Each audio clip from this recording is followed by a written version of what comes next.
वे चढ़ते हैं जिन्हें छत पर जाना होता है, उड़ान वे भरते हैं जिन्हें आसमान छूना होता है। हाय गाइस, मैं हूँ प्रज्ञा एक छोटी सी कहानी के साथ। एक बार की बात है, एक व्यक्ति जो था वो अपनी लाइफ से बहुत ही ज़्यादा परेशान हो चुका था, क्योंकि उसकी जो लव लाइफ थी वो बहुत ही ज़्यादा ख़राब हो चुकी थी और उसके घर वाले उसका साथ नहीं दे रहे थे। और जो बिज़नेस था उसका वो पूरी तरह से डूब चुका था, पूरी तरह से ख़राब हो चुका था। वो अपनी लाइफ से इतना ज़्यादा परेशान था, इतना ज़्यादा परेशान था कि वो अपनी ज़िंदगी को ख़त्म करने का फ़ैसला लिया। वह एक पहाड़ पर चढ़ गया, लेकिन हुआ ये कि वहाँ पर ऑलरेडी एक बाबा थे। जैसे ही उस व्यक्ति को उस बाबा ने देखा, तुरंत उस व्यक्ति से पूछा कि बेटा, इस सुनसान पहाड़ पर, इस जगह पर तुम क्या कर रहे हो और क्या करने आए हो? तो उस व्यक्ति ने बाबा से पूरी बात बताई कि बाबा, मैं अपनी लाइफ से बहुत ही ज़्यादा परेशान हूँ। मैं बहुत ही ज़्यादा अपनी लाइफ से ऊब चुका हूँ, मैं अब ज़िंदा नहीं रहना चाहता हूँ। तो बाबा ने कहा, तुम मेरे साथ चलो। तो दोनों लोग पहाड़ से नीचे आए। तो थोड़ी शाम हो चुकी थी और तो बाबा ने कहा, आज रात हम यहीं रुक जाते हैं। जहाँ पर बाबा रुकने की बात कर रहे थे, वहाँ पर जानवरों का व्यापार एक व्यक्ति करता था। वहीं पर वो रुकने की और ठहरने की बात कर रहे थे। जैसे ही बाबा ने कहा कि हम आज रात यहीं रुक जाते हैं, तो उस व्यक्ति ने कहा, ठीक है बाबा, आप कह रहे हैं तो हम रुक जाते हैं, सुबह चले जाएंगे।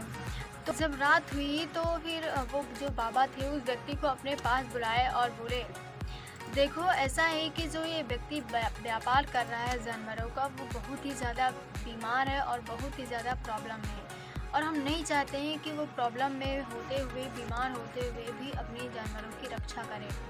आज रात तुम इसकी रक्षा कर लो, जब जानवर सो जाएंगे तो तुम सो जाना, थोड़ी दूर जा कर के लेट जाओ। वो व्यक्ति जो था वो जानवर से थोड़ी दूर जा कर के लेट गया, और जैसे ही उसको नींद आने की वो कोशिश करता, सोने की कोशिश करता, उसकी नींद खराब हो जाती। क्योंकि एक जानवर सोता तो दूसरा उठ जाता, दूसरा सोता तीसरा उठ जाता, तीसरा सोता चौथा उठ जाता। इसी तरह पूरी रात यही सिलसिला चलता रहा और वो व्यक्ति नहीं सो पाया। सुबह हुई, बाबा उसके पास आए और पूछने लगे कि क्या तुम्हें नींद आई? तो उस व्यक्ति ने कहा, कहाँ बाबा, नींद कहाँ आई? एक जानवर सोता तो एक जानवर उठ जाता, एक जानवर सोता तो एक जानवर उठ जाता। इसी तरह पूरी रात यही सिलसिला चलता रहा और मैं सोने नहीं पाया।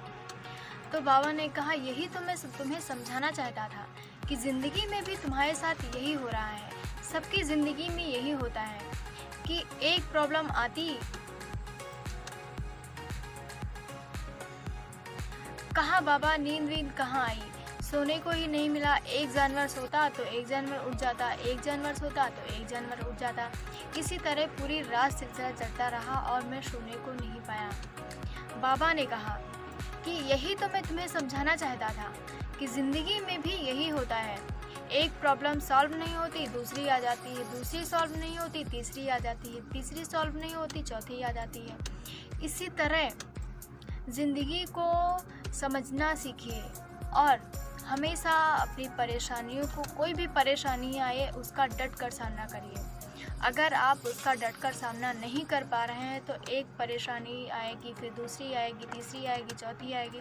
इस तरह परेशानियों का आपकी ज़िंदगी में पहाड़ बनकर खड़ा हो जाएगा और आप कभी भी अपनी लाइफ में सक्सेस नहीं हो पाएंगे। इसलिए हमेशा आपसे प्रज्ञा यही कहती है, कुछ ऐसा करो अपने दिमाग से जो दुनिया सीखना चाहे आपसे। और हाँ, याद रखिए, अगर आप कुछ अच्छा सुन रहे हैं तो हर सुबह 8:45 पर 91.2 FM